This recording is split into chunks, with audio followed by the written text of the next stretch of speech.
کہ جب میاں بیوی آپس میں ملیں تو دعا پڑھیں۔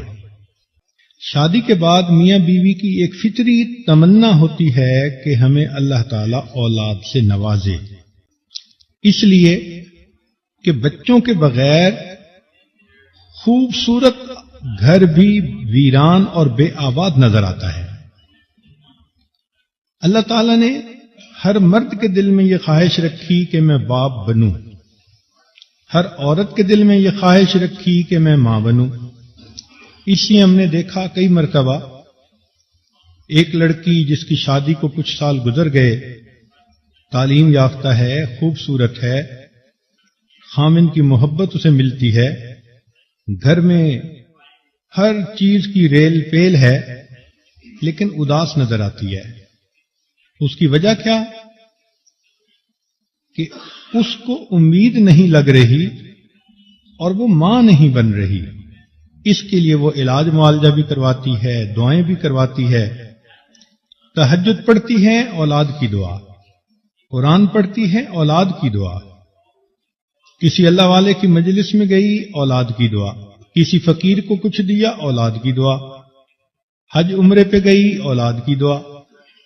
اب اس نوجوان بچی کو پتا ہے کہ اگر اولاد کا سلسلہ شروع ہوا تو 9 مہینے تو مجھے بالکل بیمار بندے کسی کیفیت میں رہنا پڑے گا، نہ کھانا اچھا لگے گا اور ہر وقت ابکائی آئے گی اور جسم کے اندر عجیب سی حالت کیفیت ہوگی، اور اس کے بعد جب بچے کی ولادت کا وقت ہوگا تو عورت کے لیے تو زندگی اور موت کا معاملہ ہوتا ہے۔ پھر اس کے بعد اس کو پتا ہے کہ بچے کی خاطر مجھے 2 سال کم از کم سلیپ لیس نائٹس گزارنی پڑیں گی، لیکن وہ یہ ساری تنگی برداشت کرنے کو تیار ہے اور دعائیں مانگتی ہے، اللہ مجھے اولاد کی نعمت عطا فرما۔ اس لیے کہتے ہیں کہ بیٹا نعمت ہوتا ہے اور بیٹی رحمت ہوتی ہے، کہ جب میاں بیوی آپس میں ملیں تو دعا پڑھیں، اللہم جنبنا الشیطان وجنب الشیطان ما رزقنا۔ حدیث مبارکہ میں آتا ہے کہ جو میاں بیوی ملاپ سے پہلے یہ دعا پڑھیں گے، اللہ تعالیٰ ان کی اولاد کو شیطان کے مکر سے بچائیں گے، اولاد نیک ہوگی۔ اب اس پر ذرا غور کیجئے کہ نبی علیہ الصلوۃ والسلام نے یہ کیسا سنہری اصول بتایا اولاد کے نیک بننے کا۔ ہم بنیاد ہی غلط رکھتے ہیں۔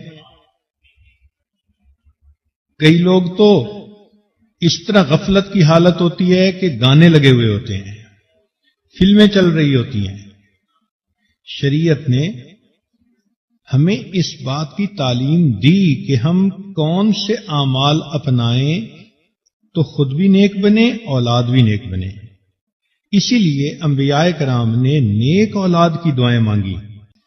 امام غزالی رحمۃ اللہ علیہ لکھتے ہیں کہ جب مومن کو اللہ تعالیٰ اولاد عطا فرماتے ہیں اور وہ ان کو نیکی کے راستے پر لاتا ہے، تعلیم و تربیت کا خیال کرتا ہے اور وہ کلمہ گو بنتے ہیں، نیک بنتے ہیں، تو اولاد کے ہر سانس پر ماں باپ کے نامہ اعمال میں اللہ ایک نیکی لکھا کرتے ہیں۔